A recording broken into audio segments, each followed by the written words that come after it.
Hi everyone, welcome back to explorer logs. మళ్ళీ ఇంకొక వీడియోకి వచ్చేసినాము. ఈరోజు వీడియో టాపిక్ వచ్చేసి ఏంటి అంటే, అఫీషియల్గా నిన్న president Donald Trump 47th president కింద ఎలెక్ట్ అయిపోయిండు. Everything is done, already oath ceremony అయిపోయింది. So he is officially 47th president అయిపోయిండు for United States of America. ఇందులో ఒకటి మేజర్గా మాట్లాడుకుంటున్నప్పుడు టాపిక్ వచ్చేసి ఏంటి అంటే, బర్త్ రైట్ సిటిజన్షిప్ అన్నది ఇప్పటి నుంచి ఉండదు అని ఆల్రెడీ నిన్న ఎగ్జిక్యూటివ్ ఆర్డర్ ఒకటి సైన్ చేసిండు. ఆ ఎగ్జిక్యూటివ్ ఆర్డర్లో ఏమేమి క్లాజులు పెట్టిండో, అది ఎప్పటి నుంచి స్టార్ట్ అయింది, ఏమైంది అన్నది ఈ వీడియోలో మాట్లాడుకుందాము. వీడియోకి పోయే ముందు ఎవరన్నా ఫస్ట్ టైం చూస్తున్నట్టయితే ప్లీజ్ ట్రై టు సబ్స్క్రైబ్. ఈ ఛానల్ క్లోజ్ టు 2000 ఫాలోవర్స్కి ఇప్పుడు వస్తున్నాము. సో ఆ 2000 ఫాలోవర్స్ మార్క్ అన్నది ఈ వీడియో త్రూ వస్తే I will be very happy. So please try to subscribe. ఇట్లాంటి వీడియోస్ ఇంకా చేయడానికి ఇంకా బూస్ట్ వస్తుంది అనమాట. So please try to subscribe. చలో ఇక వీడియోలోకి వెళ్ళిపోదాము.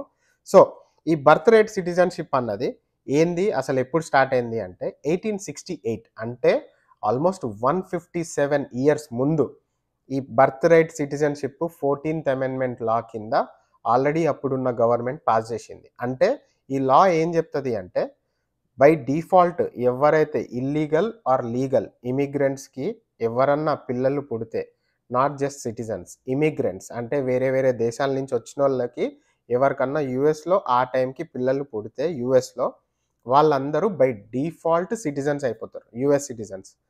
సో నిన్న ట్రంప్ వచ్చి ఏం చేసిండంటే, ప్రెసిడెంట్ ట్రంప్ కన్నది కొన్ని అఫీషియల్ పవర్స్ ఉంటాయి. అందులో ఒకటి వచ్చేసి ఎగ్జిక్యూటివ్ ఆర్డర్ సైన్ చేయడం.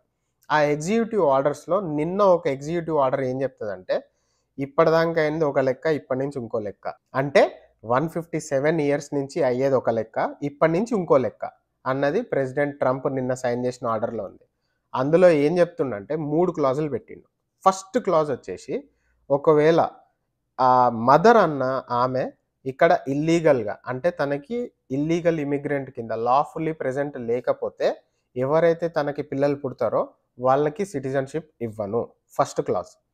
సెకండ్ క్లాజ్ వచ్చేసి, ఎటువంటి టెంపరీ వీసా అన్నా కానీ, for example student, H1, L1, O1, visiting, ఇలాంటి ఏ వీసాలన్నా కానివ్వరు, అంటే విజిటింగ్ అన్నమాట ఇవన్నీ. సో ఇదంతా మనం ఇప్పటికీ ఎవరెవరైతే ఈ వీసా కేటగిరీలు ఉన్నారో వాళ్ళు విజిటింగ్కి వచ్చినట్టు ఉంటారు, కానీ వాళ్ళు ఇక్కడ citizens car. And at the same time father అన్న ఆయన యుఎస్ సిటిజన్ కాకపోతే, సెకండ్ క్లాస్ యుఎస్ సిటిజన్ కాకపోతే వీళ్ళకి కూడా సిటిజన్షిప్ అన్నది ఆఫ్టర్ బర్త్ ఇక్కడ యుఎస్లో పుట్టినాక ఇయ్యను, అది కూడా స్టాప్ చేస్తాను. థర్డ్ క్లాజ్ వచ్చేసి, ఎవరైతే ఈ ఆర్డర్ ఎప్పుడైతే సైన్ అయింది కదా, సైన్ అయిన 30 days, అంటే నిన్న Jan 20th సైన్ చేసిండు, అరౌండ్ ఫెబ్ ఎండింగ్కి ఈ ఆర్డర్ అన్నది ఎఫెక్టివ్నెస్లోకి వెళ్ళిపోతుంది.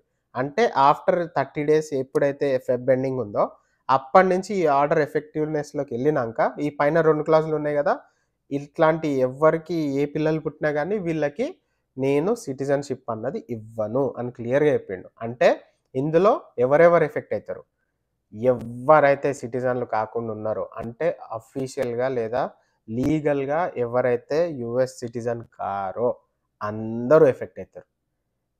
ఇందులో I-140 అప్రూవ్ అయిపోయిన వాళ్ళకి కొన్ని క్వశ్చన్స్ ఉంటాయి. అంటే నాది ఆల్రెడీ I-140 అయిపోయింది, నేను గ్రీన్ కార్డ్ ఉంది. ఆల్మోస్ట్ ఇంకా నేను క్లియర్ చెప్తున్నా అనుకుంటున్నా, ఒకవేళ తప్పుంటే కింద కామెంట్లలో పెట్టండి. గ్రీన్ కార్డ్ వాళ్ళు కూడా వాళ్ళకి ఈఏడి ఉంటుంది కానీ సిటిజన్లు కాదు వాళ్ళు, అంటే వాళ్ళకి అఫీషియల్గా పాస్పోర్ట్ రాదు. Until and unless you are a citizen ఇది వర్కౌట్ కాదు అన్నది నా నిన్న నేను చదివిన ప్రకారం, అది ప్రకారం అంతా నేను అనలైజ్ చేసిన ప్రకారం ఇదే అనమాట ఆ 2 క్లాజులు అన్నది. ఒకవేళ గ్రీన్ కార్డ్ అన్నది ఉంది అంటే మీరు కింద కామెంట్లలో పెట్టండి, so that I will also learn. And ఇది ఏంది అంటే, నిన్న ఇది అయినప్పటి నుంచి ప్రతి ఒక్కళ్ళు ప్యానిక్ అయిపోతారు. ప్యానిక్ ఇన్ ద సెన్స్ ఉంటుంది కదా, అంటే ఆల్మోస్ట్ 157 ఏళ్ల నుంచి ఒక ప్రాసెస్ అన్నది ఇప్పుడు ట్రంప్ వచ్చి ఆల్మోస్ట్ తీసేస్తుండు అన్నది ఇట్స్ నాట్ ఎ జోక్ అనమాట. అండ్ నాట్ ఓన్లీ ఇండియా, 30 దేశాలు కూడా దీనివల్ల ఇంపాక్ట్ అవుతున్నాయి. Not just India, China, Australia, ఇంకొకటి ఎవడెవడో ఎక్కడి నుంచో ఇమిగ్రెంట్స్ వస్తారు, మెక్సికో, ఎవరెవరు ఇమిగ్రెంట్స్ అయితే ఇక్కడ ఉన్నారో లాఫుల్లీ కూడా వాళ్ళకి కూడా ఈ రూల్ అన్నది ఇంపాక్ట్ అవుతుంది. అండ్ నిన్న ఒక చిన్న సర్వే దాని గురించి కూడా చెప్పుకుందాము. ఇప్పుడు ఈ ఆర్టికల్స్ ఏవేవైతే మెన్షన్ చేస్తారో ఆల్మోస్ట్ ఒక్కో ఆర్టికల్లో ఆల్మోస్ట్ నేను ఒక చూసిన యావరేజ్ నెంబర్ ఏంది అంటే ఇల్లీగల్ ఇమిగ్రెంట్స్‌కి పుట్టే పిల్లలు యూఎస్‌లో పర్ ఇయర్ అంటే ఒక సంవత్సరానికి 1,50,000 మంది పుడుతుర్రు. అది గూడా కన్సిడరేషన్‌కి తీసుకోవాలి. లీగల్ ఉన్నోళ్ళకే కాకుండా ఇల్లీగల్‌గా ఉన్నోళ్ళకి కూడా పిల్లలు పుడితే వాళ్ళకి సిటిజన్‌షిప్ వచ్చేస్తది. అందులో నిన్నటిదాకా అయిన స్టాట్స్ ప్రకారం వచ్చిన కౌంట్ ఏంది అంటే 1,50,000 మంది. దీనివల్ల చాలా లీగల్ బ్యాటిల్స్ అయితున్నాయి. Not only in one state. Almost 18 స్టేట్స్‌లో ఏం చెప్తుర్రంటే ప్రెసిడెంట్‌కి ఆ పవర్ అనేది లేదు. మేము దానిపైన లీగల్ బ్యాటిల్ అంటే వాళ్ళ పైన కౌంటర్ యాక్షన్ ఇయ్యడమో, లేదా సుప్రీం కోర్ట్‌కెళ్తామో, లేదా ఇంకో ఏదన్నా సూ చేయడమో ఆల్రెడీ స్టార్ట్ అయిపోయినాయి. 18 స్టేట్స్‌లో 18 యూఎస్ స్టేట్స్‌లో ఆల్రెడీ ఫైట్స్ అనేవి స్టార్ట్ అయిపోయినాయి. ఇంకా చాలా మంది ఫైట్ చేస్తుర్రు. ఎందుకంటే ఇట్స్ నాట్ ఎ జోక్. ఎప్పటినుంచో ఉన్నదాన్ని ఒకటేసారి తీసేస్తా, రివోక్ చేసేస్తా అంటే అవ్వదు. అండ్ ఇంకో ముచ్చట చెప్పుకోవాల్సింది ఏంటంటే, ఆల్మోస్ట్ లాస్ట్ టైమ్ ట్రంప్ అడ్మినిస్ట్రేషన్‌లో ఉన్నప్పుడు 220 ఎగ్జిక్యూటివ్ ఆర్డర్స్ సైన్ చేసిండు. అంటే 220 గవర్నమెంట్ ఆర్డర్‌లు పాస్ చేసినట్టన్నమాట.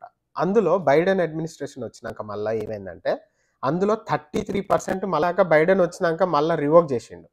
సో, ఇట్లా చాలా అయితేనే ఉంటాయి. ఇప్పుడు ఈ అడ్మినిస్ట్రేషన్‌లో ట్రంప్ పాస్ చేసిన ఆర్డర్ ఇది. నెక్స్ట్ అడ్మినిస్ట్రేషన్‌లో మళ్ళా ఇది ఉండొచ్చు, పోవచ్చు. దానికన్నా ముందు గూడా పోవచ్చు. బట్ ఒక ఎగ్జాంపుల్ ఇస్తున్నా.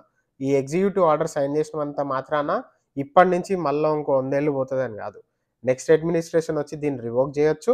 లేదా దీన్ని కంటిన్యూ చేసుకోవచ్చు. అది వాళ్ళ పైన. దానికన్నా ముందు గూడా ఇప్పుడు సుప్రీం కోర్ట్‌కెళ్ళి ఒకవేళ వీళ్ళందరూ ఫైట్ చేసి గెలిస్తే సుప్రీం కోర్ట్‌ని మించి ట్రంప్ ఏం చేయలేడు. అంటే సుప్రీం కోర్ట్ ఇచ్చిన ఆర్డర్‌కి ట్రంప్ కట్టుబడి ఉండాలి. సో, సుప్రీం కోర్ట్ ఒకవేళ రేపన్న నాడు కేసు ఇది సుప్రీం కోర్ట్ దాకా ఎళ్ళిందనుకోరి, సుప్రీం కోర్ట్ వచ్చేసి నువ్వు ఇట్లాంటివి చేయడానికి వీల్లేదు. నేను యాక్సెప్ట్ చేయను అంటే ఖచ్చితంగా ఇది అప్పటికప్పుడే ట్రంప్ అడ్మినిస్ట్రేషన్ ఉన్నప్పుడు గూడా రివోక్ అయిపోతది. బట్ ఒక చిన్న ఏందంటే ఈ వీడియో చేసేది ఎందుకంటే ఏమైంది? ఎవరెవరికి రాదు? ఎవరెవరికొస్తది అంటే ఓన్లీ క్లియర్ థింగ్. ఇక్కడ ఎవరైతే సిటిజన్స్ అంటే ఈవెన్ ఇమ్మిగ్రెంట్స్ మనం బయట నుంచి వచ్చినా గాని వాళ్ళకి సిటిజన్‌షిప్ అంటే యూఎస్ పాస్‌పోర్ట్ ఉందో వాళ్ళ పిల్లలు మాత్రమే ఇక్కడ పుడితే వాళ్ళకి సిటిజన్‌షిప్ వస్తది ఇప్పటి నుంచి. అంటే at least for now time being after Trump ఏదైతే రూల్ ఈ ఫెబ్ ఎండ్‌కి పోతుందో అప్పటి నుంచి మాత్రం ఓన్లీ ట్రంప్ చెప్పిందేందంటే సిటిజన్స్‌కి మాత్రమే నేను సిటిజన్‌షిప్ ఇస్తా. వాళ్ళ పిల్లలకి మాత్రమే. ఇంకా వేరే ఎవ్వరు బయట ఇల్లీగల్ ఇద్దరు ఇమిగ్రెంట్స్‌కి కూడా ఏ పిల్లలు పుట్టినా గాని సిటిజన్‌షిప్ అన్నది ఇయ్యను అన్నది క్లియర్‌గా చెప్పిండు దాంట్లో. ఇది ఏమైతదో, ఎక్కడ పోతదో ఇంకా ఇప్పుడే నిన్ననే కదా సైన్ చేసింది. ఏమేం బ్యాటిల్స్ అయితాయో, ఎవరెవరు ఫైట్ చేస్తారో, ఏం చేస్తారో ఇంకా ముందు చూడాల్సింది చాలా ఉంది. బట్ ప్రెజెంట్ అయితే ఈ ఎగ్జిక్యూటివ్ ఆర్డర్ గురించయితే ఒక చిన్న వీడియో ఇద్దామని మీ అందరికీ నేను జూషింది, నేను చదివింది ఆల్మోస్ట్ కింద అన్ని లింక్స్ ఇస్తాను. ఆ లింక్‌లలో గూడా మీరు జూడొచ్చు. ఏమేమైతుందన్నది ఒక చిన్న అప్డేట్ ఇద్దామని ఈ వీడియో తీసిన. సో, ఇదన్నమాట వీడియో. వీడియో నచ్చితే please like, share and subscribe and me support ఇస్తా ఉండుర్రి. ఇట్లనే ఇంకా ఛానల్ గ్రోత్‌కి చాలా సపోర్ట్ అయితది. So, please try to subscribe. చలో నెక్స్ట్ వీడియోలో మళ్ళా కలుద్దాం. బాయ్.